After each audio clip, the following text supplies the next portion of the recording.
Muy buenos días, amados hermanos y hermanas. Qué privilegio es poder embarcarnos en esta gran aventura del estudio del libro de Josué. Un libro cuyo propósito es presentarnos la historia de la conquista de esa tierra prometida, pero que destaca un tema que nos incumbe a cada uno de nosotros y sobre el cual debemos examinarnos, y es la obediencia. Después de pasar 40 años por el desierto, siendo guiados por un líder excelente como lo fue Moisés, finalmente han llegado a esa cumbre de un monte desde el cual se veía la tierra prometida. ¿Cómo se sentiría este pueblo? Están a punto de alcanzar lo que por largo tiempo han esperado, han soñado y se han esforzado.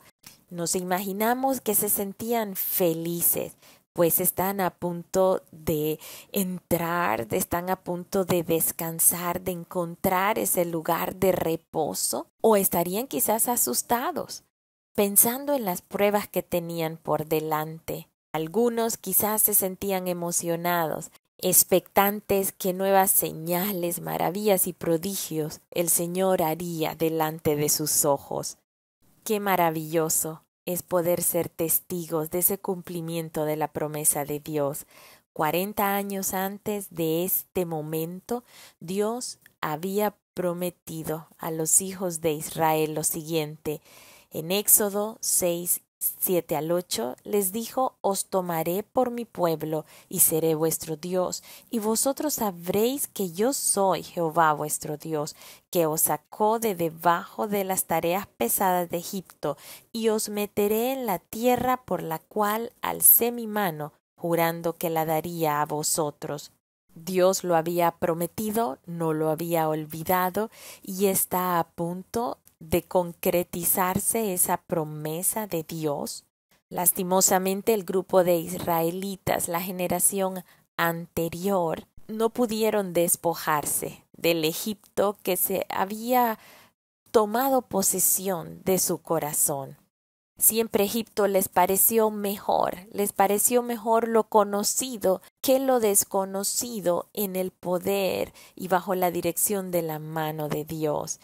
Por ello el pueblo de Israel desobedeció continuamente y mostró una fe decadente que no les permitió conquistar la tierra de Canaán. Ellos, juntamente con su líder Moisés, quedaron en el desierto. Su doble ánimo les llevó a bendecir y a maldecir el nombre de Dios. Cuando Dios mostraba su poder y sus milagros, ellos se arrepentían y se humillaban, pero cuando venían las pruebas y las dificultades de la vida, entonces su reacción era endurecer su corazón en enojo, en resentimiento, queriendo tomar venganza de su líder, de Moisés. Así que este pueblo cambiante y variante, este pueblo que no caminó por fe, sino por vista, perdió el privilegio de entrar en esa tierra prometida. Ahora hay una nueva generación, y fue Dios mismo el que escogió a Josué como el líder sucesor de Moisés. Josué fue el asistente, el ayudante de Moisés. A lo largo de su vida, esta fue su preparación. Él demostró su fidelidad a Dios y a Moisés en las pequeñas cosas. Josué demostró ser fiel en lo poco, y por eso Dios lo puso en lo mucho. No era una tarea fácil ser líder de un pueblo que recién se estaba entrenando para ser una nación, que tenía la misión de ser esa evidencia del poder y del amor de Dios entre las demás naciones, teniendo la asignación de desterrar de estas tierras a las que iban a entrar a los enemigos.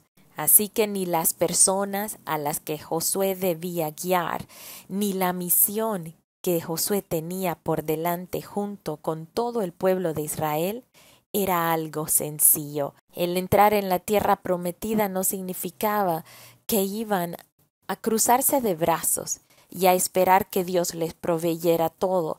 Claro, Dios podía hacerlo, Dios podía desterrar de estos lugares a todos esos enemigos.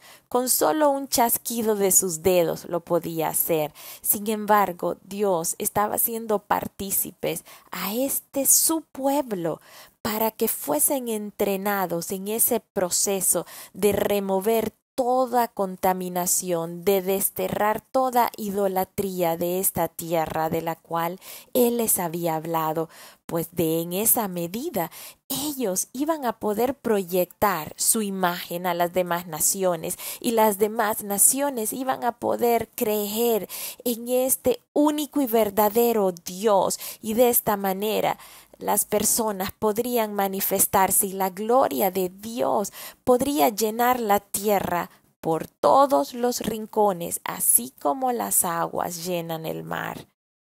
Mis amados hermanos y hermanas, viendo a esta tierra prometida ahora de cerca, podemos preguntarnos, ¿estaba preparado este pueblo para ver el cumplimiento de sus esperanzas?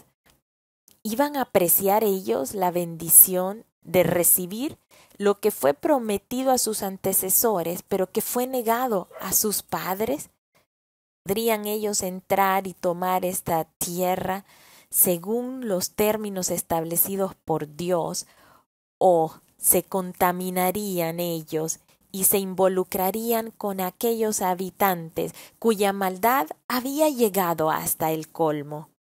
A cada uno de nosotros el Señor nos ha dado una parcela de tierra, nos ha dado una familia, nos ha dado una colonia, nos ha dado un trabajo, nos ha dado un ambiente en el cual tenemos la misión de conquistar para Cristo. Sin embargo, esto no va a suceder si somos solo habitantes pasivos que tomamos todo lo que está a nuestro alrededor como si estuviese bien. Si nos conformamos a las circunstancias, o peor aún, si hacemos concesiones, siendo nosotros influenciados por la corriente de este siglo y conformándonos a ella. Habrá batallas que emprender, habrá luchas que librar, pero debemos saber, así como Dios se lo hizo saber a Josué, que él no estaría solo, que Dios estará con cada uno de nosotros en donde quiera que vayamos. Sin embargo, hay un mandato, y ese mandato es que te esfuerces y que seas valiente, que no temas ni desmayes.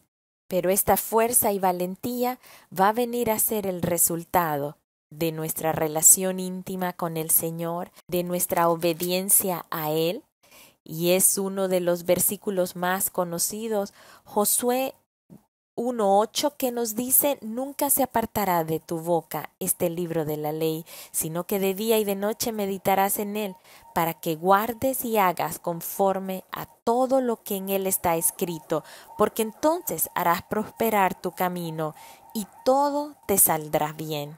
Estas palabras siguen resonando el día de hoy en nuestros corazones. El Señor le dice a Josué que sea valiente y que se esfuerce, exponiendo la debilidad que había en Josué. Esta misma debilidad existe en nosotros. Sin embargo, cuando somos débiles, somos fuertes en Él. Cuando reconocemos que dependemos de Él, que en nuestras fuerzas no podemos hacer nada, entonces es en donde damos chance para que sea la fuerza y la fortaleza del Señor la que tome lugar en nuestras vidas. Confianza en nosotros mismos nos puede llevar a la ruina. Sin embargo, al ser llenos de una confianza y de una fe genuina en el Señor, Él puede actuar. Él va como poderoso gigante delante de nosotros. Nuestras vidas se esconden en Él. Y morimos al yo. Así que ya no vivo yo, sino que Cristo vive en mí. Y Él sí es fuerte, y Él sí es valiente. Es ahí donde podemos decir: todo lo puedo en Cristo, que me fortalece. La clave es en Cristo. La palabra de Dios viene a ser ese pilar de éxito, porque es a través de la palabra del Señor que nosotros podemos conocer su voluntad y necesitamos conocer su voluntad para poder actuar de acuerdo a ella, es decir, para poder obedecerle. No solo es necesario conocer esa palabra del Señor, sino que ésta nunca se aparte de nuestra boca, que esté en nuestra mente de día y de noche, por lo que es necesario meditar en la palabra y debemos guardarla y hacer conforme a todo lo que está escrito. Eso es obediencia.